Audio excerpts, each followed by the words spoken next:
Bom dia, meu nome é Cauane, sou aluna da escola Pequeno Príncipe 2.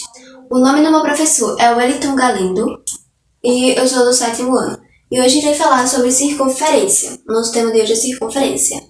Circunferência é a reunião de todos os pontos equidistantes de um ponto chamado centro. Agora irei falar os elementos que iremos usar. O primeiro elemento irá ser raio, corda e o último diâmetro. Eu vou primeiro para ficar melhor, né? C e D. Esses serão os elementos que iremos usar. O raio é o segmento que liga do centro da circunferência. Esse ponto aqui vai indicar o centro, tá? Da circunferência até a borda da circunferência. A circunferência é esse círculo, tá? Esse círculo aqui é uma circunferência. Então, isso daqui será chamado de raio. Raio.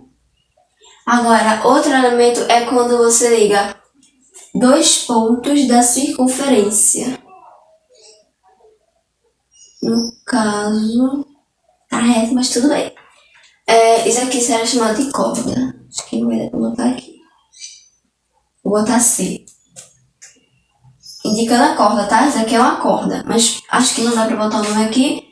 Eu primeiro botei C, tá? Isso aqui é uma corda. No caso, a corda, ela não irá passar pelo centro.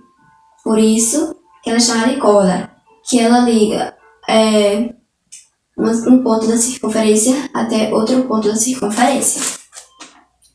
Agora, se essa corda passar pelo centro da circunferência, ela irá ser chamada de diâmetro. Caso isso daqui. Isso aqui irá ser chamado de diâmetro.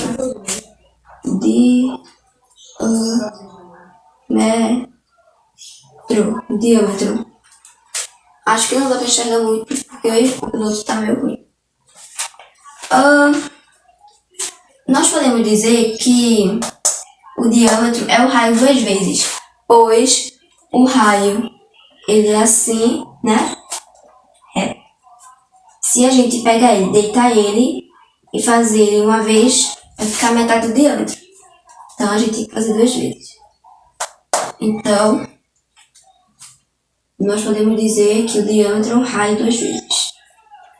Porque é a mesma medida. Então, é duas vezes, né? É o diâmetro. O raio duas vezes o diâmetro. Então, você pode fazer assim, no assunto de prova, sei lá o quê. Pode botar que D, diâmetro, assim, diâmetro é duas vezes raio. Ou um R, 2, ou assim, tá? Vou dar um exemplo agora. Vou dar um exemplo agora. Se você pegar um bambolê,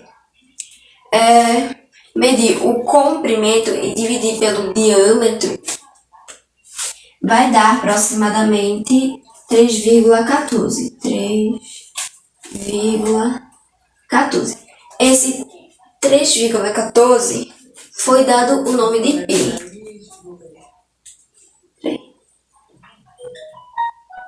Pi. Esse 3,14 é o nome π, tá? Ou você pode escrever assim. Ou assim. Você pode escrever o símbolo do π ou a palavra π. Então, no bambolê, né, no exemplo, o comprimento C. Dá pra entender como C, né? Acho que não. C. Agora dá, né? Comprimento e o diâmetro vai dar 3,14. Aqui. Ah, mas por que você botou outro aqui? Porque, como é que eu vou saber que isso daqui é um número pi? Quando a gente bota esse sinalzinho aqui, ó. Deixa eu apagar assim. Esse sinalzinho aqui.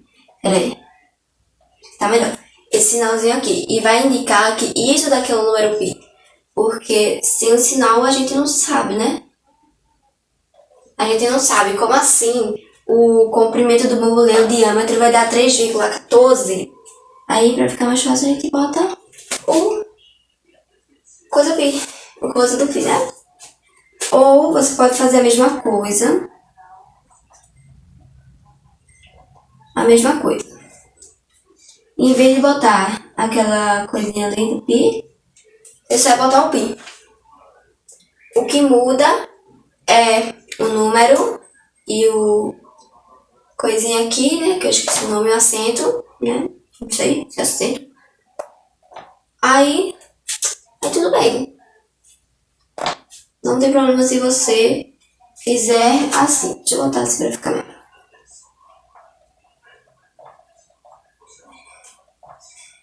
Pronto. Tá meio feio, mas tudo bem. Desculpa. Acho que dá pra entender agora. Você vai fazer assim. Isso aqui vai indicar que o comprimento do bambolê dividido pelo diâmetro vai dar o número pi. Ou você vai fazer assim. O comprimento do bambolê e o diâmetro do bambolê vai dar 3,14. Só você botar o sinalzinho aqui que você vai entender esse 3,14. Então, essa foi a nossa explicação de hoje. Espero que você tenha gostado. Obrigado por ficar até aqui e tchau! Oi pessoal, eu sou aluno do 7º ano e hoje eu vou falar sobre os ângulos. O ângulo é uma região delimitada por duas semirretas. Para medi-lo, há duas possíveis unidades, grau ou radiano. De acordo com sua medida, ele pode ser classificado em agudo, reto, obtuso ou raso. Quando temos dois ângulos, podemos estabelecer relações entre eles. Caso eles possuam a mesma medida, eles são chamados de congruentes. Quando a soma deles é igual a 90, 180 e 360, eles são conhecidos como ângulos complementares, suplementares e resplementares. Para a realização do desenho ou para a medição de um ângulo, na geometria plana utilizamos o compasso e o transferidor. Existem duas possibilidades para medirmos um ângulo: o grau e o radiano. Um rad é o ângulo que faz com que o arco dessa circunferência tenha a mesma medida que o raio dessa circunferência.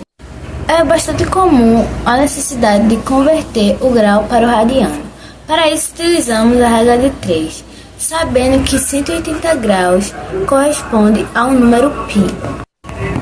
Um ângulo pode ser classificado de acordo com sua medida. Além de nulo, um ângulo pode ser agudo, reto, obtuso, raso, côncavo ou inteiro. O ângulo agudo é quando sua medida é maior que zero e menor que 90 graus. O ângulo inteiro, como o nome sugere, é um ângulo que dá a volta completa, possuindo exatamente assim 360 graus. Ângulos congruentes. Dois ângulos são chamados de congruentes quando possuem a mesma medida. Esse conceito é muito confundido com a ideia de igualdade. Para que os ângulos sejam congruentes, eles não precisam ser necessariamente iguais, mas precisam ter a mesma medida. Algo bastante comum nos ângulos congruentes é quando os ângulos são opostos pelo vértice, quando temos duas eras concorrentes, ou seja, que se cruzam. É possível traçarmos vários ângulos entre elas. Quando comparamos dois ângulos que estão de lados opostos com o mesmo vértice, eles sempre serão congruentes, ou seja, terão a mesma medida. Existem três casos particulares para a soma entre dois ângulos. De acordo com o resultado dessa soma, são eles: ângulos complementares, ângulos resplementares e ângulos suplementares. Ângulos complementares são conhecidos como complementares quando o resultado da soma dos dois é igual a 90 graus, ou seja, juntos eles formam um ângulo reto. Ângulos suplementares são considerados ângulos suplementares quando a soma entre eles é igual a 180, ou seja, juntos eles formam um ângulo raso. Os ângulos resplementares são os menos comuns que os anteriores em livros didáticos e provas. O ângulo complementar ocorre quando a soma de dois ângulos gera um ângulo inteiro, ou seja, um ângulo de medida igual a 360. Definimos como bissetriz de um ângulo quando a semirreta divide o ângulo em duas partes congruentes, ou seja, da mesma medida. Bom dia, meu nome é Thaís, eu sou do 7º ano e hoje eu vou falar sobre ângulos. Ângulos são polígonos formados por 3 lados e 3 ângulos. Em termos geométricos, os ângulos são o resultado da junção entre 3 pontos não colineares. Classificações dos triângulos. Os triângulos podem ser classificados com relação aos seus lados e com relação aos seus ângulos. As partes que compõem o triângulo são vértices, os encontros entre as retas que formam o triângulo. Lados são as retas que formam o triângulo ligada um pouco a outro. Ângulos são as inclinações internas formadas pela junção dos lados.